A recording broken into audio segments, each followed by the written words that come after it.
that bar. That extra gear, the first 3 steps. Huge strides in the performance. That I might not be the player I am today. All right, welcome to another episode of Behind the Gear, and today we are sitting with James Pursell, and James is London and surrounding area native. But James, welcome to the podcast, and thanks a lot for coming in today. Awesome, man. Thank you for having me. And I'll give a little recap here. Kind of, we had a chance to chat before, which is awesome. But obviously played a lot of hockey growing up, and that was probably your main sport. And played high level. I mean, got drafted to the OHL, played some junior hockey, which is unbelievable. And then it got cut short a little bit by injury. So I want to go through just real quick on kind of what got you into hockey and, you know, being a young guy from Southwestern Ontario, growing up and stuff. How that all happened? Well, for me, it was just like diehard hockey family. Like my dad was playing, through his whole career, I guess you could call it. He was playing like junior and just loved the game. And my brother was 8 years older than me. So that was like a big thing for me watching him play. And he never went to like a crazy level, but I love going to games and watching games. And my family's a big Leafs family. So poor family. Yeah, some tough times there, but well, they've been turning around, but that's a different topic. But anyways, it was just a sport that my family was always engaged in, and I love watching. So I started playing really young. Like I was skating, I think when I was two or three. My dad, I think I still have those skates actually, strapped some skates on me and used to build a rink in the backyard that my brother and I would skate around on. And it just went from there. I started playing hockey in Mount Bridges. Yeah. For the, not the Bulldogs, but the Cougars. Mount Bridges Cougars was the junior team. And I just remember playing, when I was 4, I was playing with like 6, 7-year-old or something. Actually, you know what's funny? In my room at my parents' house, I still have my first goal ever when I was 4 years old, 1996. It says James's first hockey goal, which is kind of cool. But that is cool.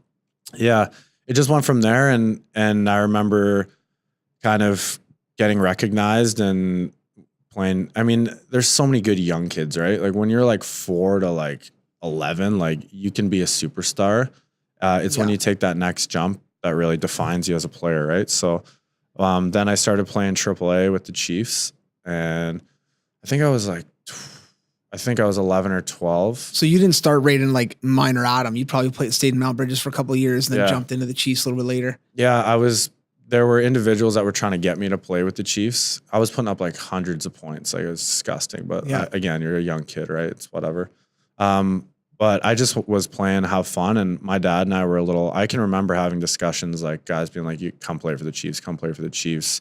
We're going to develop you. And I remember my dad and I being like, is this the right time to do it? Like, I don't know. And we said no. And then eventually I did. And then I went up and played AAA and was with that really good 92 Chiefs team for I think 4 years.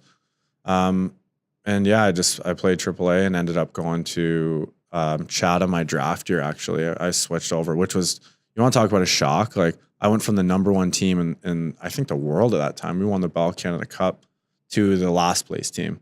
And that was really hard for me. Yeah. Because one, I kind of lost my confidence, which is a big thing we can talk about with young kids, any player, right? Especially at the higher levels, when you lose your confidence, it's one thing too. I want to come back to this minor mid-year because I think there's something pretty cool there. But in minor hockey too, a lot of times these small centers, you got good coaching. Potentially got a couple dads that played hockey, like maybe your dad was involved, a couple other fathers involved, and a lot of parents go through that tough decision to say, because Chiefs want to grab the best kids out of all these small centers, that's going to make the best team for that AAA team. But a lot of times the parents, you know, in the small community are like, we got a really good team in Mount Bridges. Let's keep these boys together for a couple of years. So some parents get stuck in that conundrum of, do I stay in Mount Bridges or do I go? And my thing with young players is keep them where they're happy, where they're with their buddies, and also where they're going to get good coaching. Because you know as well as I do, just because it says 3 A's on your jersey doesn't mean the coaching's good. It's so true. Now the level of hockey might be a little bit better for sure, but are they getting taught properly? Are they learning skill stuff? Are they learning whatever, the game, right? So I think for you, that decision to stay in Mount Bridges, do you guys have a pretty solid team in Mount Bridges and a pretty good group of kids and parents? Yeah, absolutely. I just remember having a blast. Yeah. And I think that, and you know, I'm very open. I'll be very open about my experiences with hockey and the things I did wrong and right. But I think when you're a young kid, even when you know you want, I knew I wanted to play in the OHL. I knew I wanted to play at a high level, even when I was young, but I wanted to have fun. Like And I feel like a lot of kids are being taken away from that sometimes when like just go and enjoy the game, have fun, and you'll know when you're ready to play at a different level. But sometimes you just got to kind of take that jump. But, you know, when you're around a good group of people, why leave that at such a young age, like 9, 10 years old? Like, come on, you're just getting into the game, right? Like so many guys I've seen I feel like my best years of hockey, I developed almost after my draft year. And you can attest to 100%. How many guys bloom at a different age. Man, you got guys like who bloom even who make it into professional AHL, NHL stuff, and they're blooming at like 21, 22. Yeah. Like, you just never really know. Well, one of the guys that you played with, you know very well, Greg Mckay, has been battling for, you know, a long time. I think his game's getting better and better and better. And this is a young man who comes back every summer, works his tail off in the gym. He's always in good shape. Yeah. He's always doing skill development stuff. And now he's got a run with Carolina right now that he's in the semifinals of the Stanley Cup playoffs, which is right, unbelievable. It's so crazy, you know? Dude. Just to think that series and how that's going. That's a different story, but man. Oh, it's insane. But I mean, to your point, I think you bring up a good point, is like getting around the right people. And if you got good people as a parent, because I mean, you're young, you're 8, 9, 10, 11, really the decision is probably not going to come on your shoulders. You may have a little input on it, but mom and dad are going to be the ones like, no, we're not playing AAA, or we're going to do it. And I think as parents, sometimes we get caught up in it. Oh, AAA, we gotta go. And it doesn't have to be that way. It can be a decision where, you know what, man, we like Mount Bridges. The practices are right around the corner from us. We know John, Stacy, all these parents. It's great. Yeah. Good group. They all care about our kids. We care about their kids. Let's stay here for another year or two and have some fun, you know? Absolutely. Just on a different note, I'm training so I do sports conditioning. We'll get into that. But one of the hockey kids I train, for example, he played A in high school hockey and, you know, always wanted to take that jump, but never really did. And then he finally was like, I'm going to do it. Played AA, played AAA, like back-to-back years, went A, AA, AAA. Now he's going to like 5 different junior B camps. It's like he made the proper decisions to get to that comfort level and develop himself under good teams with good players. Was it AAA? No, but then it was. Yeah. And then it was good. And now he's getting recognized. So like there's different ways to do it is basically another way of looking at it. For sure. Yeah, it's different for everyone. I think you got to just kind of feel it out, right? And then minor midget, you're a part of a obviously really good team. That 92 team had a ton of good players that are still playing right now. So you go to your minor midget year, you go through tryouts, and what happens at tryouts then? It was actually, I didn't go to tryouts. So I'll be completely open with this. Like I was brought into a team that was about developing like very specific players and I was all for that. And I feel like I went from being the best and at such a young age, like you've never dealt with adversity before. Right. Like you're like 11, right? Like what have you really dealt with? Like nothing. You're on the playground at public school. Like, what are you dealing with, right? So I go to jump up to AAA, and I just remember like I was the focus, I was the best, and I was used to that. And then you jump into it, and you're like, holy shit, man! Like these guys are good. Like they're as good as me. They're better than me.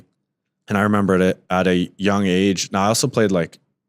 This is different, but I played like, I guess you could call it like professional level golf. Like I played for Team Canada in the CJGA World Championships and represented Canada and did the whole Ontario and Tyson tour and things like that. I did all those events and men's Ontario amateur events when I got older. But anyways, I was always, and this isn't like a humble brag or anything, but I was always like the best at what I was doing. And I worked my ass off from a very young age, but I loved it. And then I got to the Chiefs and it was like a shock for me. And I wasn't doing as well as I thought. And then that's where at a young age, that was my first hit of like, dude, this is hard. It's a lot harder than you think. And it hurt my confidence big time to the point where I can specifically remember like when the puck was coming on my stick. And I know so many guys will know what this feels like.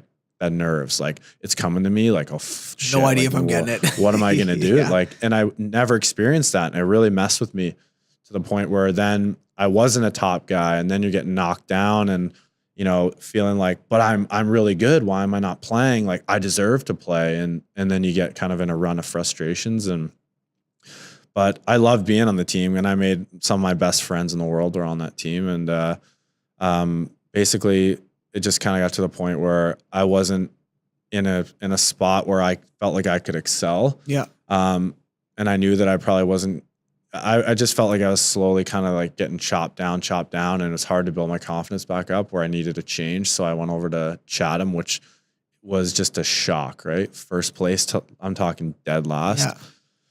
But for you, I'm assuming that decision came more about, man, if I go to Chatham, I'm going to be potentially top 3 guys there. I'll get a chance to get my confidence back, play more. Yeah. And scouts are going to come watch those games in minor midget anyway. So now all of a sudden you got a chance to be one of the guys that they're watching and looking at. And that's not a bad decision. And a lot of parents go through that where you had a stock 92 team. You had sick D, you had good goaltending, you had real good forwards. But, at the end of the day, you maybe don't fit in those top 3. And now you're like, I'm never going to be on the power play. I'm never going to be in the special moments of that game, of those games. So let's go to a situation where maybe I'll get a chance to play every situation and then get my confidence back and show well, right? I remember knowing, like, I think actually I did do tryouts. I forget, man. It was because I would have been turning 16 that year, I think. I just remember going to Chatham when, like, the tryouts were done. And the coach was like, oh, man, I remember watching you with the Chiefs. Like, you're a guaranteed spot here. And I started playing first line center. Like, no. Yeah.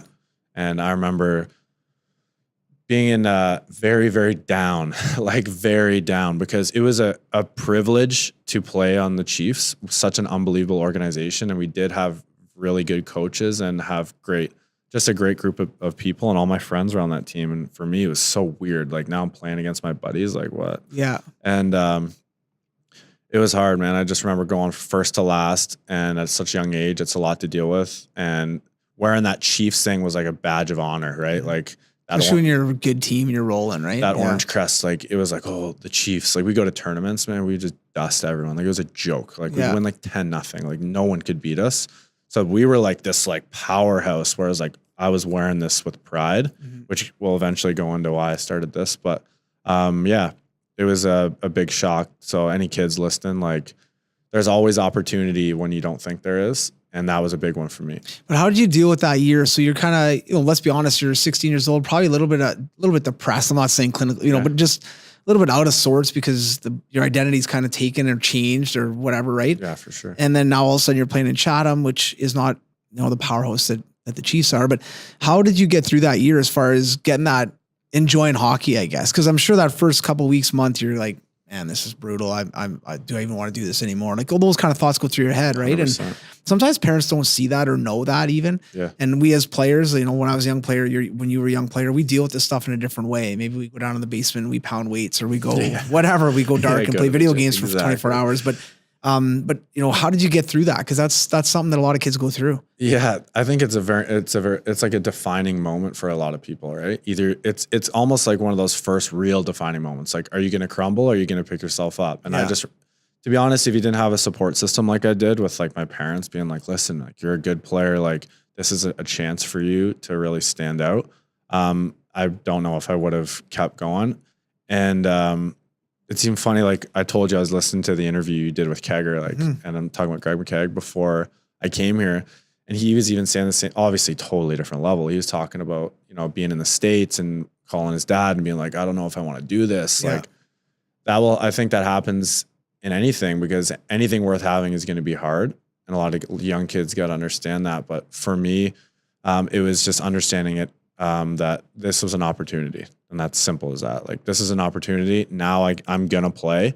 And when you play, you get better. Sitting on the bench, you will not get better.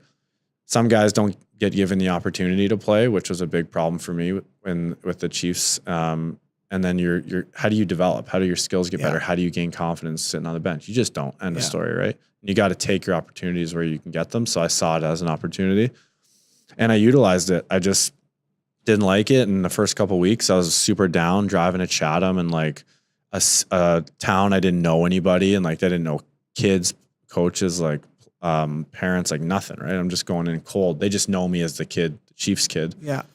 But anyways, I became captain of the team there, and we were still terrible, but but you're playing a lot. But I was playing a lot, and actually, who I played with there was Seth Griffith. Yeah. He was a year younger than me, but he got called up. I just remember it was like me and him, and there's another kid. What was it? Oh, Blake Blondeel. Yeah. It's funny, those names just come back. You haven't said them in like years.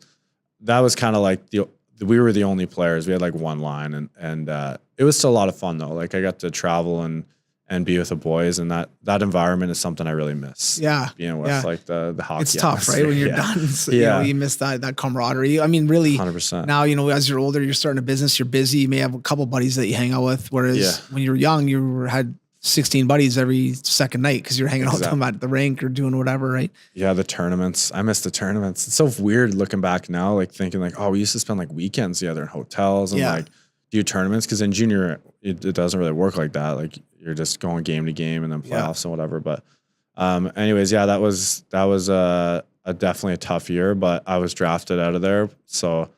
And how is that? Like, you know, obviously you're you know, you said earlier, your goal is to get drafted. You want to try to play in the OHL, which is many, and I think anybody that gets drafted to the OHL, I don't think it's the be all and end all, but at the end of the day, I think it's a huge feather. I think it's really cool that you can say that. I can't say I've ever been drafted to the O. You can say, yeah, I was drafted. And what was that day like for you as far as your family being, you know, kind of probably excited? I'm sure you watched the draft and there was a tons of kids that got drafted before you and you're losing your mind. Your parents are losing their mind, but overall it ended up happening. And when did it happen? How did it happen? Where were you? Kind of what was the whole thing like? I do remember. What is funny though is I remember my draft year, like again, and this happened to me later in the year. We'll get into that, but I was playing like defense and center. Like, dude, when I say Chatham was bad, man, we were so bad. Like, yeah. Like, drop the pads on once in a while, play net. Yeah, exactly. Just play every position. Yeah. But I just remember playing all over the place. So like, you know, that affected my points a little too, right? Like I was a playmaker, really see the ice really well. And I had speed, like wicked speed. Yeah. They'd throw me in D and I would just go end to end and set up a play or not set up a play because there's no one to give it to. But, so I just remember being like, shit, am I going to get noticed? Like I'm playing like multiple like positions here. What's going on? And I remember having a guy that I think he's still around, Roger McLeod. He was with the Ice Dogs. I remember he really took a liking to me, and I remember scouts coming to watch me and talk to me, and they said like they understood my position and they saw a lot of potential. And I remember being told that I was going to go like fifth or sixth round, something like that. And I was like, oh, that's pretty sick. Like, I don't really care what round I'll go. If there was a 20th round, I'd go the 20th, but I didn't care if I went last. But I just remember being at home and watching the rounds tick and not. It's a long day. Dude, it was the worst. Like, I know I'm not going first 3 or 4. I played in the worst team in the league. And like, you know, I wasn't putting up 100 points because I literally couldn't. Yeah. So, but seeing the rounds you're supposed to get chosen in, like tick by. Yeah. Tick by. And then really go by. And then you get to like 9 and 10. And then you're like, shit. It's coming. Dude, like what's not coming. Exactly. I was convinced, you know, I was pretty convinced that I wasn't going to get drafted. And then I remember being told like I was supposed to go 5th or 6th to Mississauga, and then they ended up getting an opportunity to take a goalie, and they were weak. And to kids that are waiting to play in certain teams, just so you know, like certain teams are looking for specific positions to draft into. Like, so when something comes up and they're going to grab it, it's going to knock you back. And that's kind of what happened to me. And that's a tough thing too. It happens all the time where maybe a young guy is told, hey, we like you a lot. We got a pick in the 7th and 8th. We're going to get you around that. And then something happens where you don't know, parents don't know, but something happens in the war room where, oh man, this kid's available, is one of the best kids on our list. We got to grab him. And you're sitting at home waiting for those 2 rounds. Like, it's going to happen in the 8th. And like, nope, it's going to happen in the 9th. And things change. Maybe sometimes it's lies. And that's the shitty part about hockey. But at the same time, I think as parents and players, you know, managing those expectations sometimes is the hardest thing, right? Is just like you said, like I may not get drafted, which is, you know, going to be devastating, but at the end of the day, kind of preparing yourself for the worst. And if something does happen, which it did, then, you know, you can enjoy it. Right. Absolutely. I was just used to, and this is going to sound like weird, but I was used to achieving what I wanted because I was taught you make a decision. This is what you want to achieve, and then do everything in your power to achieve that. So like, for example, when I was 15, I talked about this with you before. I was like, I need to put on muscle. I was really fast. I need to be bigger and stronger. So like then the next day, like not the Monday. And I preach this to a lot of kids when I do speaking, not next week, not when the time is right, not like all these excuses people make. The next day I went and got a gym membership. Is at the athletic club, which is now like Movati or whatever. Yeah. That was my first gym. And I remember joining that and being like, I'm going to play in the OHL or I'm going to get drafted. That was my goal. Yeah. And I had like kind of at that point 2 years to do it. And I worked out every single day to get stronger. I had no idea what I was doing, but doing bicep curls. I'm like, yeah, this will help me. But and the old preacher. Hey? yeah, exactly. Yeah. But then I just started researching how to actually get better. But yeah, I'd made a decision. So when you're watching the rounds tick down and you're like thinking, okay, well, I thought I was going to do this. I've done everything that I need to do this, right? Like you expect it to happen. But luckily it did. And I got drafted by the Ice Dogs, and was very well received by the team there. What round did you go into? 11. Okay. So which, as far is probably another 3 hours from the 6th round. Oh man. Yeah. Right. So for parents out there that are going through this next year, the year after, that draft day sucks, man. It's a long day. That's an 8 a.m., 9 a.m. to 5, 6 p.m. Waiting for rounds to go by, usually it's 9 to 5 roughly, but man, the anxiety and the I'm sure at your house, it was dude, what's the stressful. worst? I'll tell you what's the worst. What's the worst is when people are calling you wondering about the draft, but you think the phone call is about, is the call that you're like sitting by the phone. Cause they usually will call you. Right. I just remember sitting there and it's like my family calling me like, did you get drafted yet? We're refreshing the page. And I'm like, no, stop calling. I'm waiting for the call. Like, get off the line. Yeah. But yeah, man, waiting for that was the worst. Once it got past where I was supposed to go, I would take any round, because in my mind, I knew, and I'd heard this from people before. Yes, it matters what round you're drafted, maybe in like the first 3. But once you get to camp, man, there's guys that are drafted in the 15th who will prove themselves. Mm-hmm. And that happens a lot, where you just need the opportunity. It's like almost like a fresh slate. Like, hey, you're done. You're on a new team now. You've been drafted. You're one of the 15 guys selected. Plus, you get free agents that walk on. But now is the time to prove yourself. So I was just like, just let me get drafted. I'll prove myself. I'll get in there and do what I have to do. So that was all I really was concerned about at that point. So once you get the call, you're like, oh shit, thank God. Okay. Yeah, no, for sure. I mean, a huge weight off your shoulders, right? Yeah. But to your point, I agree. I think, yes, if you're drafted in the top 3 rounds, there's more expectations. You may have a chance to play and maybe you get a real legit opportunity in the OHL. Yeah. From rounds 4 on, not to say that you're not going to play in the OHL, but that's a hard battle. But again, what separates these kids in my eye is when you do get drafted, that next day you go get the gym membership. That next day you go call a skills coach, you go call whatever you need help with, and you hammer that for that summer and that whole year if you have to, if that's your goal to play in the OHL. Yeah. Because it's not easy. And you got to work hard at it. There's skilled guys that we all know that play in the OHL that are just skilled and just they're going to be there. They're skilled enough. But there's a lot of guys who make it just because they will it. They work hard. They get there. How bad do you want it? Exactly. Simple, very simple question to ask. Yeah. And even at a young age, you should be to be able to identify like, do I think it would be cool? And this is a big separator in any level of success in business and anything. Like, do I think it would be cool to do that, or do I want it with everything that I have, to where it's wake up, go to sleep. Like that's all I think about every day. And if you're young and you're identifying like, hey, how can I get better? Like, what can I do? Like you're on the right track there. Like that's the way you got to think. Right.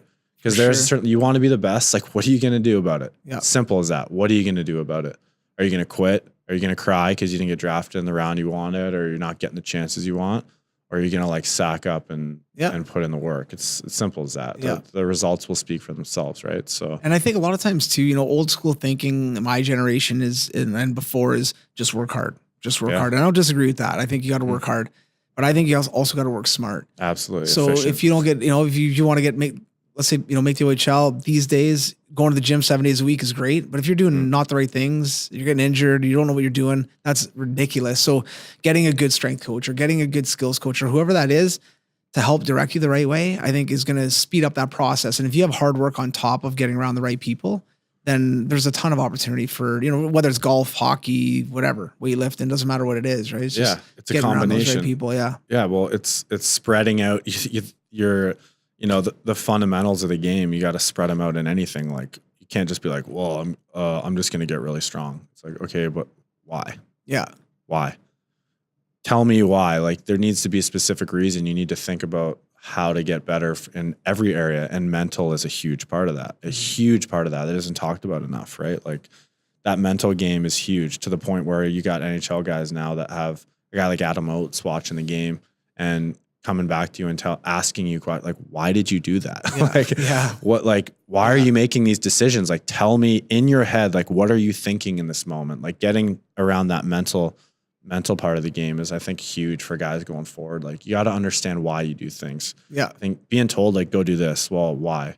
So when I do my sports conditioning training and I'm training athletes, I like to explain exactly why I'm doing this. We're doing this because of this, or to engage this muscle, or to develop speed, power, agility. Like, at least tell them why and how it's going to help them on the ice. Because a lot of kids is do what I was doing bicep curls in the gym because I wanted big arms, but it does nothing to do really with hockey. So and I think the generation that's coming up now, and this is not a bad thing, but they ask those questions. They want to know why. Yeah. And for the simple reason, if you can't tell them why, they'll find out in a second on Google. Exactly. Right. So when I was a kid, like, I asked my mom something, she could tell me, yeah, no, the moon is definitely a square. Okay, cool. Yeah. All right. Like, unless I'm going to go look in an encyclopedia or go to the library, like, I'm not going to get it for another couple of days. So yeah, I believe you.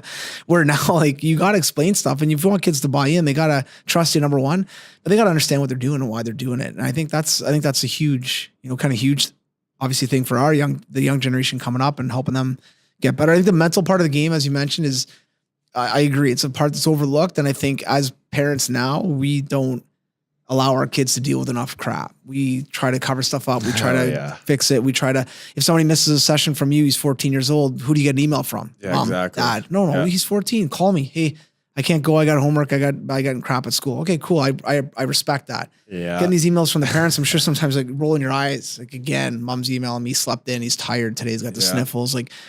Like these kids, I think, male, female, they gotta step up and own some stuff. They gotta face these things on their own. And as parents, we gotta let them fail sometimes, let them mess up a little bit, So I could go so deep into that, because I call don't. that. No, I'm kidding. No, I'm kidding. I call that being. There's so many examples, right? But no, go. Well, dude, you know what? I call that being a helicopter parent. Yeah. And listen, I'm like 27. Like, who am I to talk about parenting? I don't have a kid, and I will not have one soon. I can tell you that much, hopefully, fingers crossed. But what I can say is I have amazing parents, and I know how to be brought up the correct way. And it's just simple as this. Like, man, you have these parents nowadays, and it's just like, I will protect you, and you'll never have to deal with any hardship, and you'll never have to deal with adversity or failures or anything. And, oh, you can't have anything bad happen to you. And it's like, well, you're taking away all the possible experiences for that person to learn, because you cannot learn unless you're failing. There's just no way about it. It's simple as that. Not name me one successful person where it's just like, oh, well, here's 10 steps, and I'll just do the 10 steps. And that's it. It's like, no, that's not going to happen, man. Talk to any pro player, talk to anyone in business, doesn't matter. You have to deal with failure. And nowadays, since these kids are so protected by everything, they don't have to deal with anything. So when they do, holy shit, it's like a shock to them. They're like 17. They've never had to deal with anything, right? And then it hits them hard, and they're like, it blows them away. Yeah. And that's where, this is a different topic, but you start to see like depression and anxiety and all these kind of things. Mental health issues increasing big time. And part of that is attributed to not really having to deal with problems and like really having to sort through it yourself and learn and fail and grow and develop the characteristics of like grit, perseverance, determination, all the things that are necessary to succeed. They just think it's been easy so far, so it'll just always be like that, right? And it's like, no, it's not. Yeah. So I see that a lot in sports and in anything, right? That's kind of softness, that delicate butterfly generation. It's something I kind of I'm pushing back against with my company now.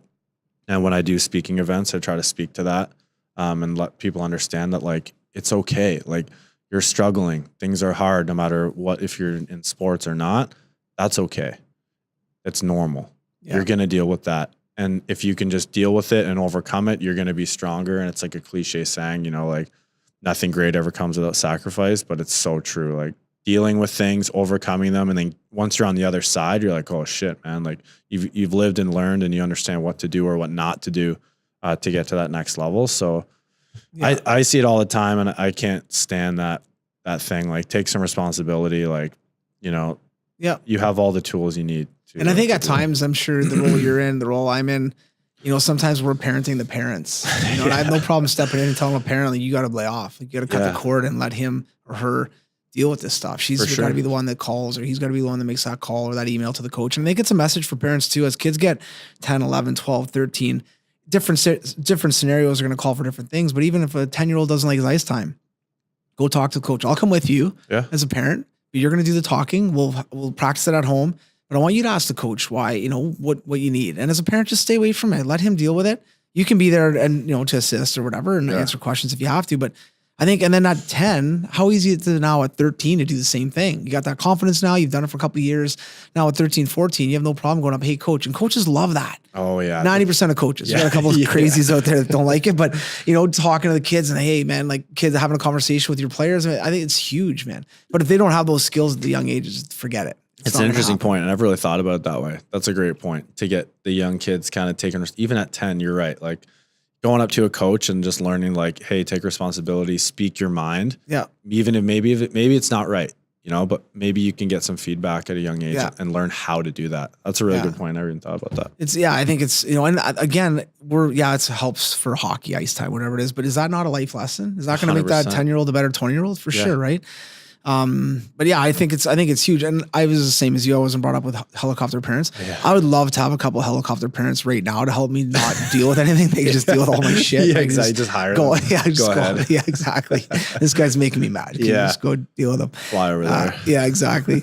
But now let's say fast forward a little bit. So now you're kind of done the draft. You kind of get through that, and then kind of quickly play some junior hockey. It never really kind of pans out in the O. You go on a couple camps and get some opportunity, and I'm sure you got some good feedback and stuff, but just never got that opportunity to play in the O. What was that like? Did you feel like you disappointed family, friends? Did you feel, fun and had fun and, enjoyed your junior B career, or was it something like a letdown, or, was there any kind of conflicting thoughts in all that process? I would say like a mix of all of those things, but it'll go back to what we talked about before we started recording, but, playing junior B was great. And what's funny once again is I went to a last place team and I could have played with a first place team. I went to like the Rockets camps and, I would go to an OHL camp and I would come back and like, I would just feel like I was so much better. And I feel like I started, and I'm not afraid to admit this, I felt like I was better than everyone.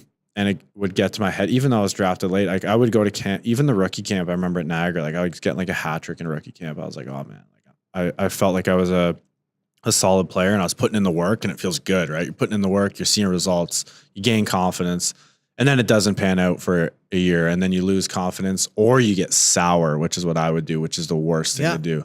The worst thing, and I'll tell a lot of young kids that, like, dude, you're not entitled to like play because you think you're good, and you may be.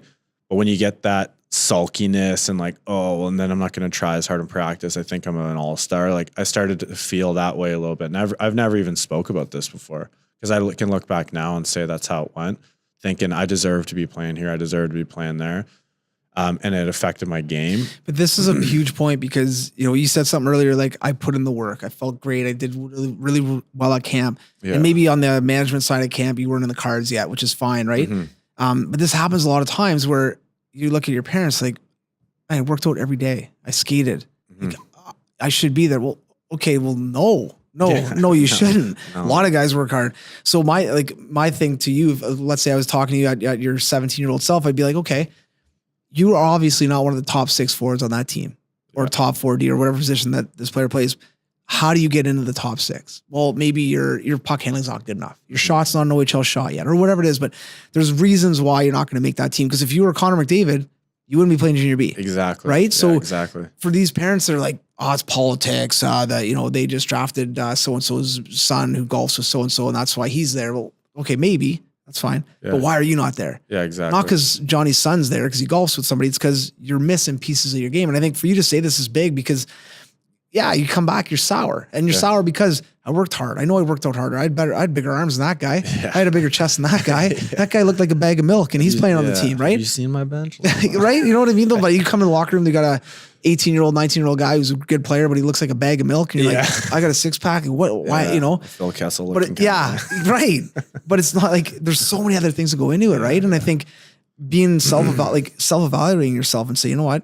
I'm missing parts of my game. That's one way to come back. Or kind of like you did, where you're sour and then you're kind of a shitty teammate. You're hard on the coaches. Coaches are start not liking you, and then everything starts to go down. Like you said, confidence and things like that, right? Yeah, well, I would say a big part was I thought I deserved to be playing at like a different level and be given more of a chance. And I will say that at certain levels I wasn't given a chance that I think I did deserve. But then it affects your confidence, then it affects your game, and then you know, you're a great player, not making mistakes, but just things aren't like bumping the right way. Like you're not getting the points you're supposed to be. You're not putting up the 50, 60, 70 points and finding it hard to score. And then you get frustrated and you know you're good, but you're not. Just things aren't going right. But so I ended up going to Lambton, last place junior B team. So it was like, dude, just playing Chiefs like for so long. And then I went Chatham, and then I actually played 2 years with the Sting AAA. Okay. And then I went up to junior B when I was 18, I believe. And I played there for 3 years and was a captain there. Technically it was the A. They wouldn't put a C on my jersey because the last 3 captains quit. It was like, really? Called it the captain's curse. So like, we're not putting a C on anyone's jersey. Yeah. But I enjoyed that, playing the junior level and getting to go kind of experience the OHL. I got my rights traded to the Knights. So I went to 2 camps with the Knights, made it through like the first cuts there and played in the camp exhibition games or whatever, which was really cool. And then for me, it was, I'll be honest, my game was starting to get better and I started gaining that confidence back. And what's funny, I said I was playing D and forward in my Chatham year with the worst place team. I also did that in junior B. Oh, you did, eh? Yeah, I was centerman and I was playing like defense. I'd play defense on the power play and they're like, you're actually pretty good back there. I'd throw you back there, which helped my backward skating, which is for sure. Yeah. I mean, it better. Making C cuts, buddy. C cuts. Exactly. Yeah. So that was interesting, but I was getting kind of noticed for that and being on the power play and being a player that people at least counted on the team, and tried to be a leader in the dressing room. And but yeah, for me, what kind of, I had a very bad string of injuries starting from when I was like 16, and that's what we were talking about before we came on. And I am the definition of a Band-Aid, like through and through. I've had every hip injury you could imagine, from like torn hip flexors, pulled groins, like torn rotator cuffs. I basically had it all, and the reason for that was this will be a big message to kids especially, was I did not take care of myself through flexibility and mobility. I just didn't. And I didn't think it mattered, and that I was young and strong and just a like absolute, my body was just at a point where I was like just shredded, strong. Like I was like, I am at the peak. I don't need to do anything else. I don't need to stretch. I'm flexible enough, like whatever. Yeah. And then you're not. And then you tear your hip flexor. When I was like 16, I couldn't lift my leg to even get into the car. And that affected my game big time too, which is another reason I'm being a stubborn idiot, not resting. I just want to play. I want to prove myself. I know I'm good. Putting icy hot on my hip and losing stride. You know how important your hips are, everything, right? Your explosiveness comes from there. So my thing was speed, and now I'm losing speed, and then once again, here comes the frustration, here comes the lack of confidence, and I didn't let myself prepare properly. I had 2 concussions, and then I had mono my second year junior. So like the Ice Dogs didn't even get to see me play. I was out for 3 months. It was the worst, man. Yeah. Holy shit. Yeah. So I just had a very bad string of injuries, and not letting myself just repair eventually ended everything, because I just felt like, oh man, this is like a never ending battle. And I don't feel like I'm improving. I'm all about progression in anything. And the fact that I could not measurably say like, I'm getting better. I felt like I was like plateauing, getting worse. Yeah, maybe my hands are better, my shot's better, but my speed isn't going anywhere because my hips sore. But I don't want to rest because then I'll fall behind. But really, you're hurting yourself long term. So that really affected me to the point where I was just so frustrated that I was kind of like done playing, and I always knew I wanted to go to school. So that was kind of the next chapter, then kind of flipping the page. And that was a flip of the page to stop playing. And that was a very tough decision to make. I was always considered like, man, should I go to Europe? Like clean slate, take a year off, rest, work on kind of like hand-eye. And I always had really good hands, but I was like, what can I work on while I like rest? And then I was thinking like, fuck, man, I'm gonna be like 21, like 22, then what? But I've always wanted to go to school. When am I gonna go to school? Like when I'm 25 till I'm like 30 something. So I made that decision. And I actually went to camps with Western. Okay. And so I hadn't played for a whole year. I took an entire year off. And decided to jump back in because one of the guys had like seen me in summer camp just skating around, and he was like, yeah, you should come play. I was like, whatever, fine, I'll do it. But I wanted to be in honors business, so I had to make that decision too. Because they said that we want you to play, but we want you to play the first part of the season for the Nationals playing junior B. And I was like, no, not doing that again. Just stop doing that. I want to focus on my school. And so that's where I finally, when I think I was 21 then, I said, I've taken my 2 years off from high school or my 3 years off, and it's time for me to kind of get my education in and go that route, because I was always interested in business. So that's what led me to my business degree at Western, and always had that entrepreneurial buzz and that kind of knack for business. So that's what kind of led me into. Oh, it's cool. Because I think one thing I want to touch on real quick, especially for parents and players out there, is how important flexibility is. Because a lot of times I'll get it all the time where parents will be like, I just want my son's stride to get longer, or my daughter's stride's really short and choppy. I want to make it extended a bit. And one of the first things I say, well, how flexible are they? Oh, they're pretty flexible. They can touch the toes.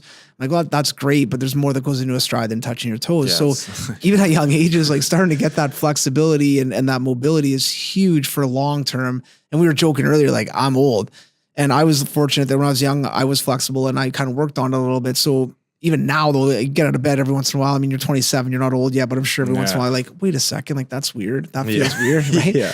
So, I mean, the more that, not even necessarily for hockey, but for life. And we always tell kids, the more flexible you are, less injuries you're going to have, which you're fact. You can attest to that, right? Fact, right. And then the other thing too is, man, the more speed you're going to have, the more power you can generate, the more movement you have, like everything from a slap shot, rotating your body to striding to everything.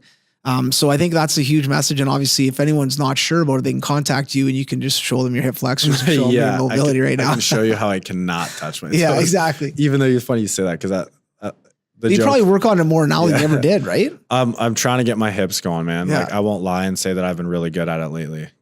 I would lie because I haven't been. It's an excuse, but I've just been so busy with everything, taking that hour. And by the way, 10 minutes of stretching is not enough. For the guys that think it is, you need to get deep into it and find a good stretching is boring. Absolutely. Like let's not. So I mean, even I tell kids, like, you're watching a movie, you're playing video games. Just throw this podcast on. There you go. Throw the podcast on. But you can sit on the floor and just spread your legs out, do some different types of stretch, and while you're doing something else, just to kind of keep it somewhat fun. But we'll go through kind of, obviously you did really well at school, finished with, top of your class and business. And then now you're kind of, now you're 27 years old, you're a young entrepreneur who found out obviously that you love cars and that you're into cars. What would be your dream car? If you could pick one car that you could drive right now, that would be your easy Pagani Zonda Cinque. Which is like an animal, I'm assuming. Is it like the cheetah? Is it a cheetah or what? It's way faster than that. So give us a breakdown of what that would look like. So a Pagani? Yeah. Oh man, well, a Zonda Cinque, there's only 5 coupes in the world and 5 roadsters. So they're pretty cheap, like pretty run of the mill cheapness on that. 7 mil or something. Is that how much they are?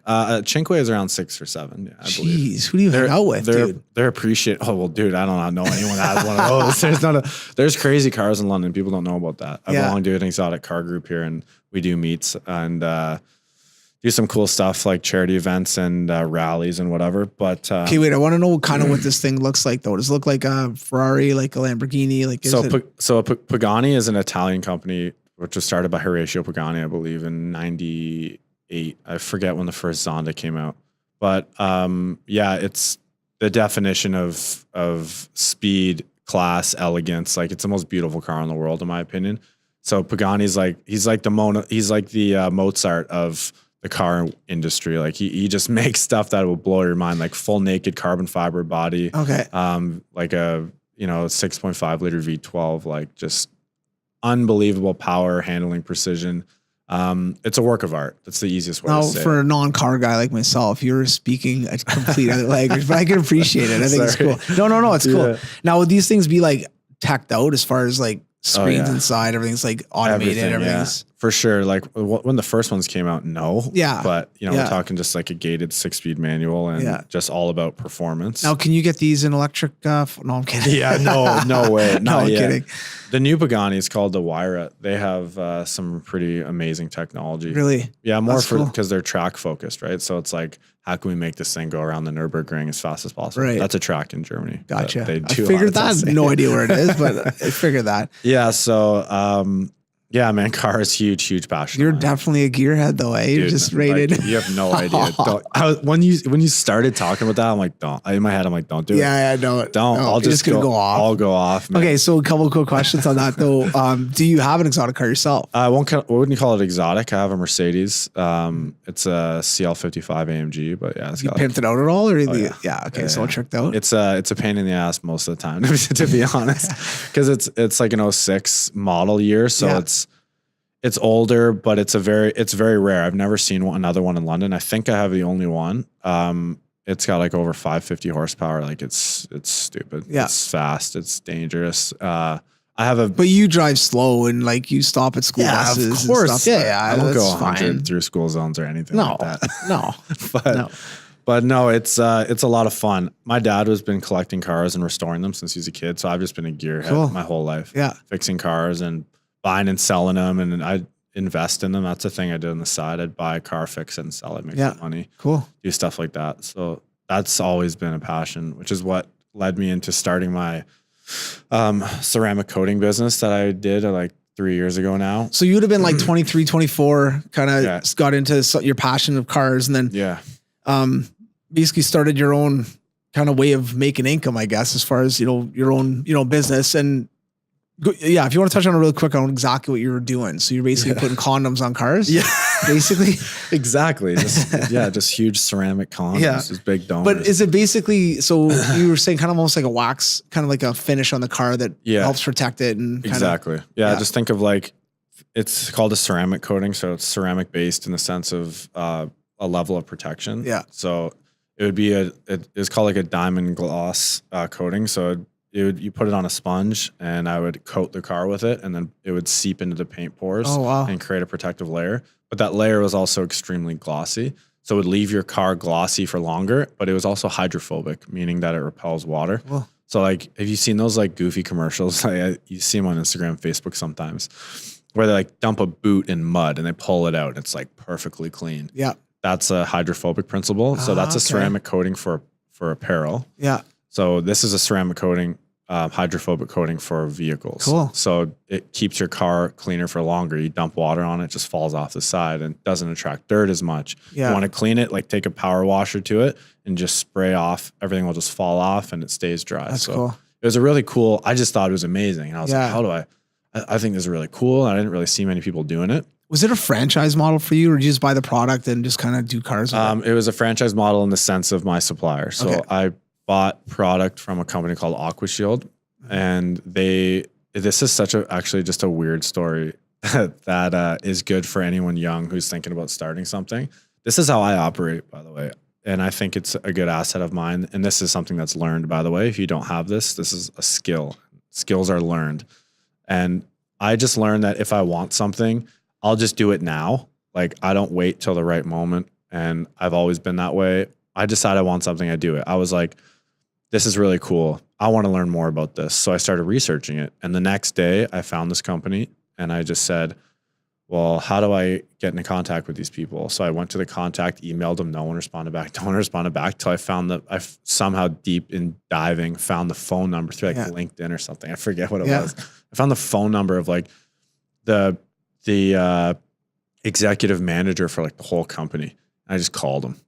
No, it's great though. That's how you get stuff. Yeah, that's how you find these opportunities for sure. So I just like called the guy and left a message, and then he like called me back, and I was like, okay, cool. And then he just started talking to me about it, and I started talking cars like we just did. I just went off, and he's like, oh man, you're a car guy. I'm like, yeah, you could say that. Yeah. And I'm like, I'm just super passionate about this. I love the details. I love vehicles and turning them into something. It's like a passion that I got kind of from my dad, like restoring stuff or like modifying it or whatever. Yeah. And it just turned into that. And then he just ended up being like, well, I'm flying into Toronto for something and I can come down to London and we can meet. So he just came down. I took him to my golf course. So it's just Cool. the Oaks Golf and Country Club, small plug there. Yeah. And I took him out and we had lunch and dinner. He's like, man, like, I love your passion. I love your fire. Like, let's talk. And I just signed a little thing saying Cool. like he would supply me with the product and help me get off the ground. So yeah, I just started doing it and learned how to apply it and put it on my own cars first to learn how to mess it up, basically, because you can, trust me. For sure. It's a very long process. So I just kind of grinded it out one car at a time. And I just did it for like a year. I maybe did like 15, 20 cars total. Like it was nothing crazy, but you make a decent amount off each one because it's a very complex, expensive process, right? It can cost, nowadays, it's way more. It can cost $3,000-4,000 to do a car. Really? Yeah, just for one. And how long would it last? Usually the one that I was using at the time would last around like, I call it the lifetime of vehicle ownership was the best way to put it in a marketing term, but it would say like 4 to 5 years. Yeah. We'll say 3 to 5. It would hold its hydrophobic principle to where like if it got scratched, it's kind of like a thin layer that you it would buff that off, not the actual paint. Yeah. So it was really cool, but it kind of turned into, I wouldn't say it ruined my passion, but it was just something I was just like, I just knew like, I don't want to do this forever, man. And like, I don't have the tools to like do it to the level that these big dealerships are doing. These Ceramic Pro is a big company, and the way that they were doing it, and they spend 25 hours doing one car and like really going in. They got like all these heat lamps. Right.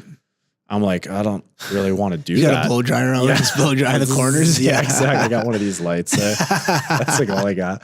Yeah. But I just knew I didn't want to do that. Yeah. And so then you kind of like leave one business, which is pretty cool, even just to start that young. And then how did Conquest come about as far as just the, even the name and the brand, but how did you decide, you know what, I think I'm going to go compete with this little Under Armour company? And no, I'm just kidding. But getting into an apparel business, which, I know you're not competing with those big ones, but I mean, that's a tough market, right? You got, this place called Amazon that you can buy anything from a toothbrush to a hoodie. Literally though. It's nuts, man.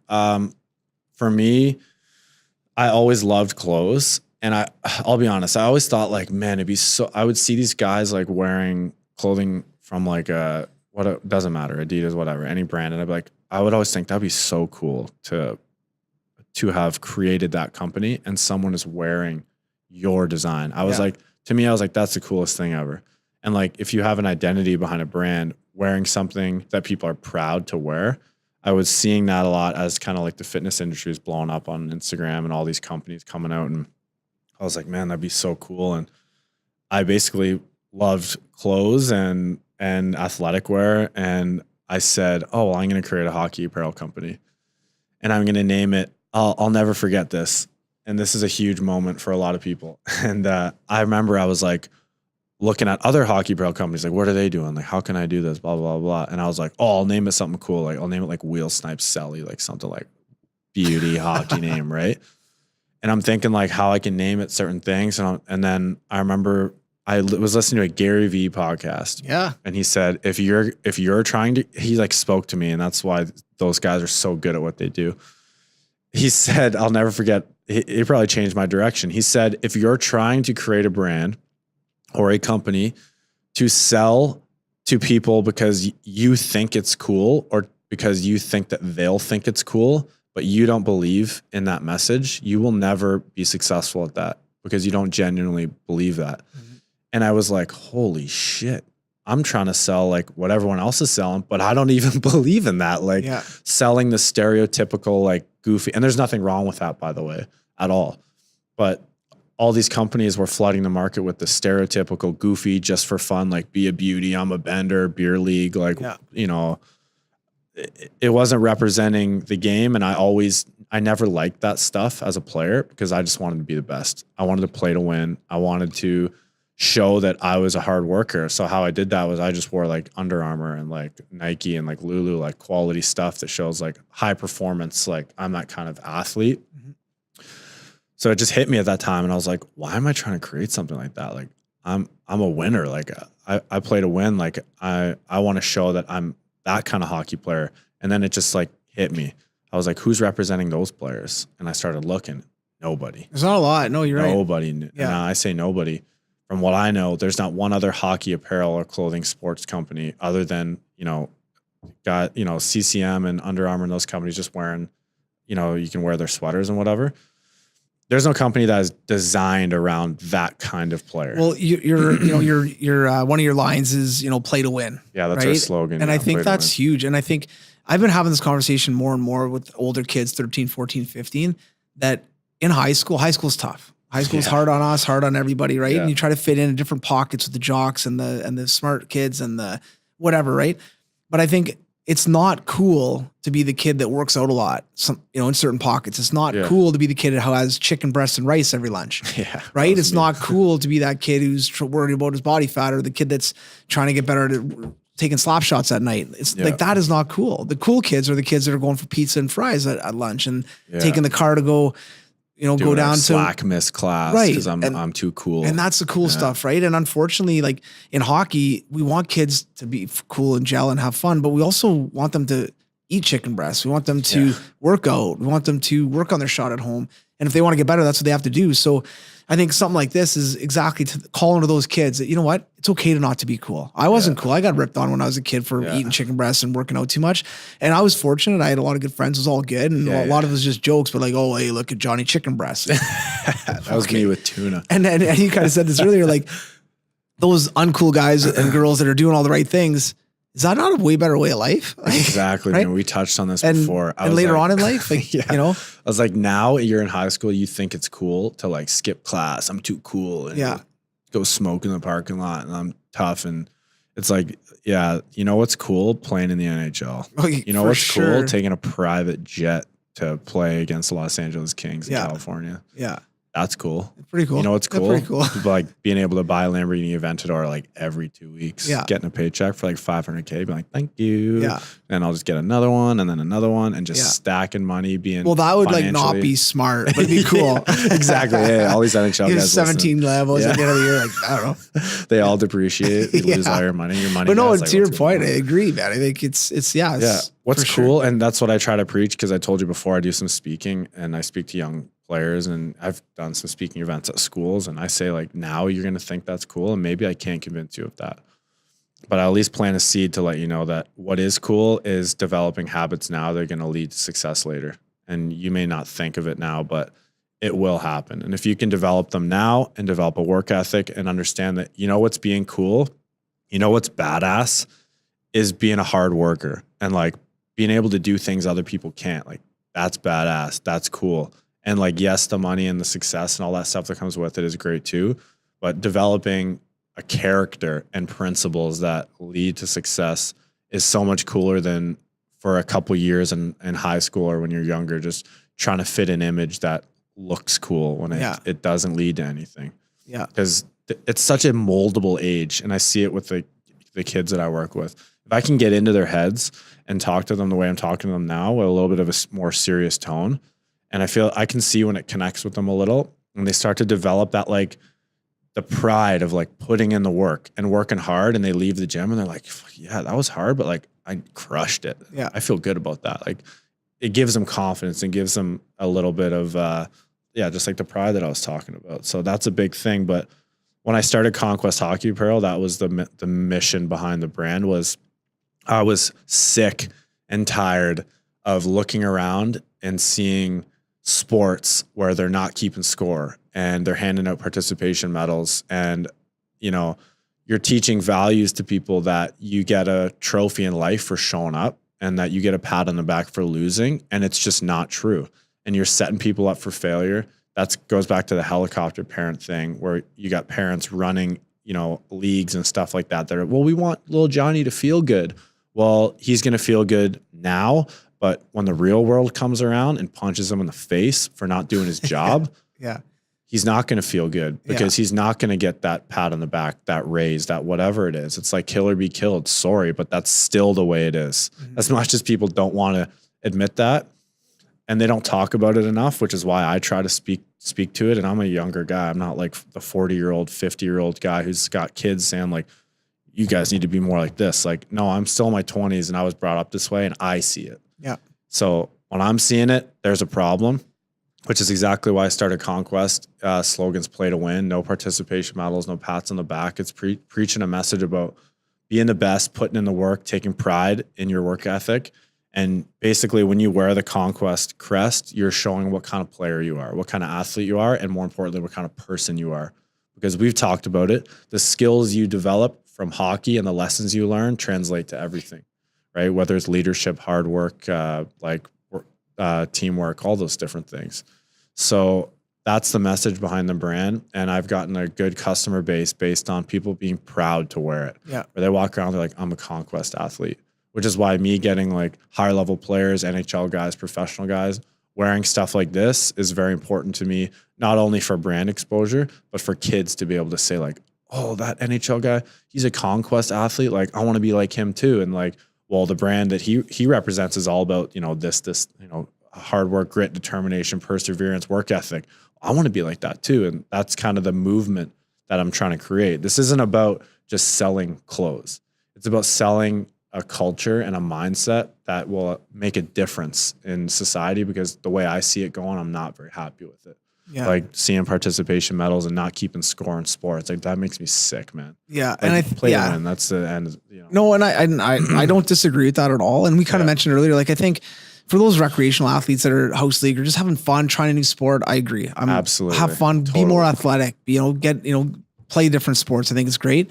But as kids get older, I think we are sending a tough message. I mean, even in elementary school right now, you can't really fail a kid. Yeah, I know. Kid can't read, just put him through. Go to grade 4. If you go to suck, grade 5. you should know.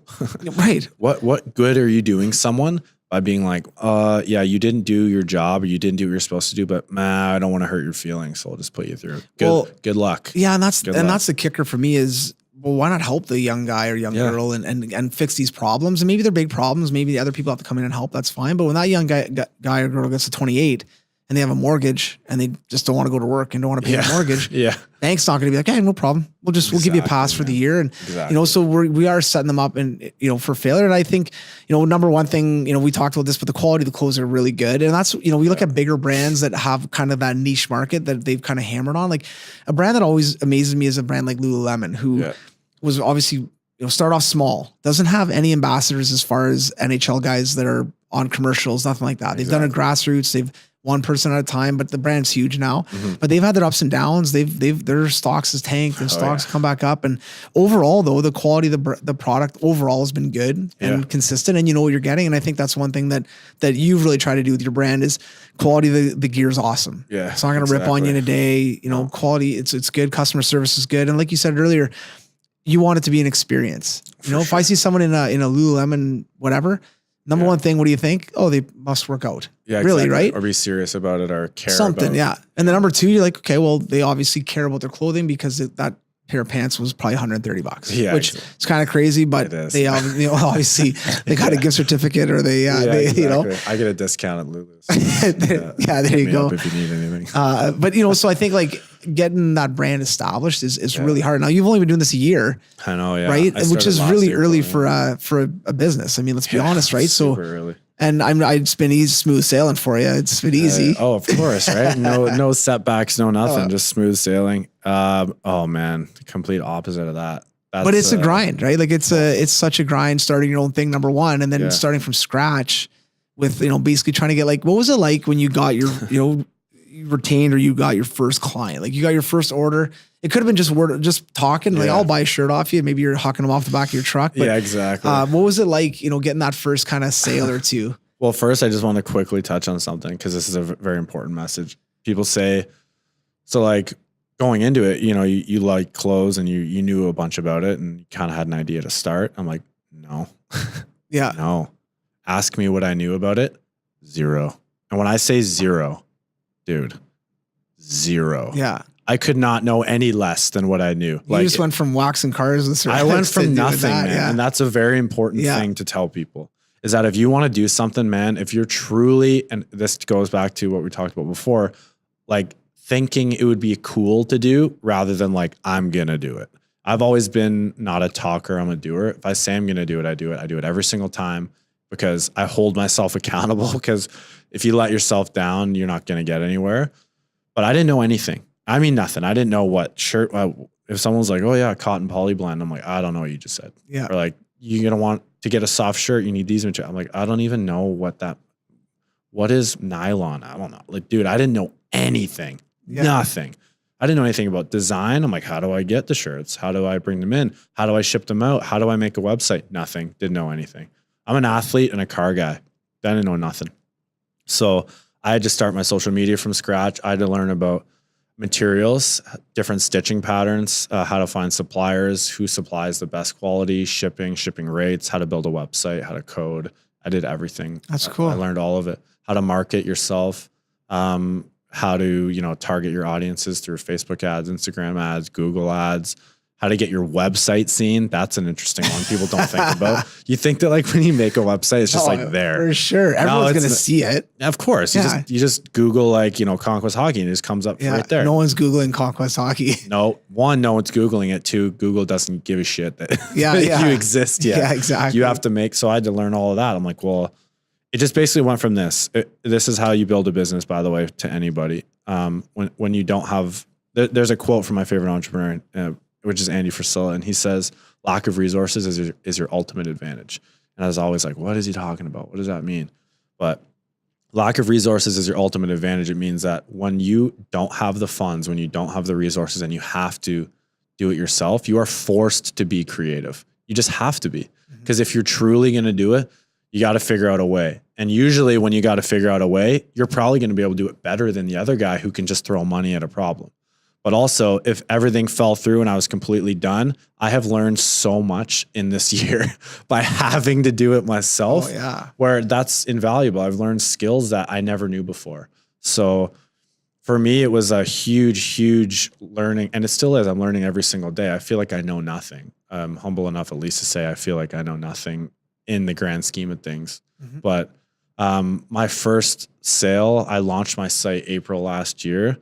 And my girlfriend was the first person. You give her your credit card. Like, just put this online, please. And she's like, can I give you cash? I'm like, nah, it's got to go through the website. So it's funny though. That's a true story. That did happen. I like it. I made her buy it with her She really credit card. likes you. That's good. Yeah, I know. She's great. She's great. And anyways, I just launched it. I pre-built my Instagram 2 or 3 months before. So I was like starting to get a little bit of traction, like reach out and stuff. I had like, oh man, I only had like 200 or 300 followers, like not even. But I was like I had sample items and I would do photo shoots and at least try to like get people knowing about the message. I'd reach out to like everyone I could, man. I just, the usual grind. I was just emailing everyone I could, try to get exposure. And then I started getting, at the beginning, it's always, they say, oh, like your friends and family support you. And then, it'll probably end there. That's what a lot of people would say. And then I started getting just some sales from like people I didn't know. And they're like, oh, we saw you on Instagram. We like your message. And that was my first lineup of stuff. And it's funny having an idea of what it would be like. When I first started the company and made the logo, I wanted to create a name that represented like kind of like victory, and conquest is a great term for that. It's like you're a conquest, you're defeating, I think it's like more of a military term in the sense of like a conquest over the opponent, but it was all about kind of striving for greatness and winning and victory. And that word is what the brand means.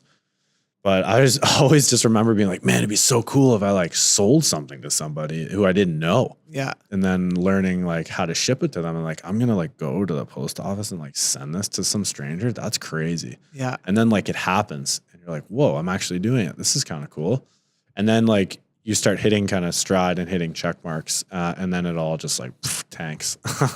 And then like big problems happen that you got to deal with and adjust your product line. And I'm always just trying to get better. So the stuff I launched in the beginning was kind of more the best quality gear I could find. And then which is how every brand does this, by the way. When they're starting small, you got to find the best quality blanks you can get and then create your designs and have them printed and then rebranded and tagged. That's like how you do it. And then I realized like, I don't want to use stuff everyone else is using with their logo. I want to create my own stuff. And that was my dream, was to create Lululemon level hockey stuff. And that's where we're at, where I'm creating my own cuts, designing it myself with the best materials you can source, hydrophobic, sweat resistant performance wear and hoodies and hats that take things to kind of that next level. That's awesome. No one's has what I have just like anything, like some company might have something that looks like a Lulu shirt, but it's not that, you know, that's the level that I'm trying to get to while pushing more than anything, the message that it means to wear it. And that's the key.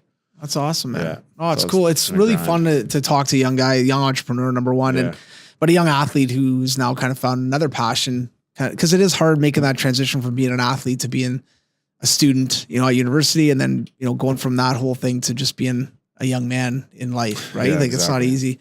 You question things a lot. For sure. That's going to happen for everyone. And I'm sure lots of professional players can talk about that, right? Like, is this really right for me? Should I be doing this? You know, am I ever going to make it? Am I ever going to do whatever? Man, I won't lie. That thought crosses my mind all the time. Like, was I meant to start a clothing company? Like, and maybe not, but I mean, man, just like you said, the education you're getting out of this whole process is unbelievable. I just remember why. I always try to link it back to the why of the brand, not like what we sell or how we sell it. It's more about why we created, why we exist. And that's to push a movement to help people improve and learn what it really takes to succeed on and off the ice. That's a big thing. Like, you know, this is the way you need to think. This is how you need to go about it. If you're serious, that's a big one. If you're serious about success on and off the ice. Hey, if you're happy being an average Joe, there is no problem with that whatsoever. Just don't complain about it. That's a big thing. Don't sit there and complain about how everyone else has all this stuff and you don't. Well, you didn't work for it. End of story. So if you want it, we're there to kind of preach the message. And that's where our Instagram comes in, which is just Conquest Hockey on Instagram. That all of the posts that I create have in the caption, there's a message behind it that's either kind of motivational or practical regarding how to be better, whether it's as a player or as just an individual, thinking, applying different techniques, goal setting, understanding struggles, sacrifice, all those different things. It's kind of like the hard truth that people aren't talking enough about. Like, hey, this is hard. It's supposed to be hard. Deal with it. Get better, fail, learn, move on. Not, oh, this is hard, cry, quit, be average forever. That's like what the way things are kind of going now, right? It's okay. It's okay. No, it's not. No pats on the back, no participation medals. You get what you deserve. If you deserve to win, you'll probably win. If you deserve to lose, you'll probably lose. So what are you going to do about it? Yeah. So that's a big message that we're preaching. And the people that do wear our stuff are very passionate about that. That's the vision I have. It's kind of like being in those big stores and wearing something to where like you're almost puffing your chest out a little bit when you're wearing it. Like, you see, like I'm a Conquest athlete. Like it means something. It shows what kind of person you are. And I think that's what a good brand is, to be honest. Oh, for sure. Like you're identifying with somebody, and that's who I'm identifying with. Yeah. So if you're that kind of player, this is the brand for you. Oh, it's awesome, man. So that's how we're building the community. So, that's cool. Well, you know what? I really appreciate popping by, and we'll definitely be spreading the word a little bit about Conquest Hockey for sure. Absolutely, man. Where can people find you? Where can they find your product, and where can they find your new line that's coming out and stuff like that? So we just launched a spring collection. It's called the Vantage Collection. So our new hats are in Source for Sports London. Cool. So I have a shelf there that has my last two collections on there. There's a bunch of different styles of shirts and like 8, I think actually maybe 10 to 11 different styles of hats there. So you stop in there and you'll see it. And then our website is just conquesthockey.co. That's co, not .com. And then Instagram is Conquest Hockey. Cool. You can find us there. That's where you'll see a lot of our message. So if you go to the website and scroll to the bottom, you subscribe to our email list. That's where I'm pumping out content on like, I do mindset emails, like a series that gives you like a message every usually Monday, Wednesday, Friday. You get like a message, whether it's motivational, practical, on like how to be better. So just kind of free content just to help people improve. So that's a big one. Email, the website, and then Facebook and Instagram, just Conquest Hockey. So awesome. Yeah, good. That's it, man. That's great, man. Well, best of luck with everything. I know it's a grind, and I know it's tough to get kind of your own thing going and moving forward. But it's awesome, man. And congrats on getting. I mean, honestly, congrats on getting 1 year down. I know, that's right? amazing. Yeah. Like that's step number one, and then hopefully we're sitting here again next year and things are even going better for you. So. Yeah, absolutely. I love, and just on a different note, speaking wise, like I'm trying to expand my speaking engagements. I do love speaking to youth, schools, teams, whatever it may be. My big thing is speaking to athletes. I love getting guys in a group and giving them a hard truth and getting on their level a little bit. I don't like doing the like, as you can probably tell, I don't really like the like butterfly rainbows. Like you can do anything. It's more just like, hey, listen, I'm going to speak the truth to you. You better listen up because this is going to help you. So Yeah. I like speaking to them more of on an intense level to really help them understand what it takes. So if anyone's ever looking to have like a speaker on, I'm always trying to grow the message. Cool. And that doesn't even have to be just hockey, right? It's more just getting people aware of the truth of life. Yeah. It's not being spoken enough about. So, anyways, man, that's it for me. Just looking to grow and get this movement. Awesome. Yeah. Expanding. So thank you so I'm looking much. forward to it. Yeah, it's awesome. All right, buddy. Thanks, man. Thank you. All right.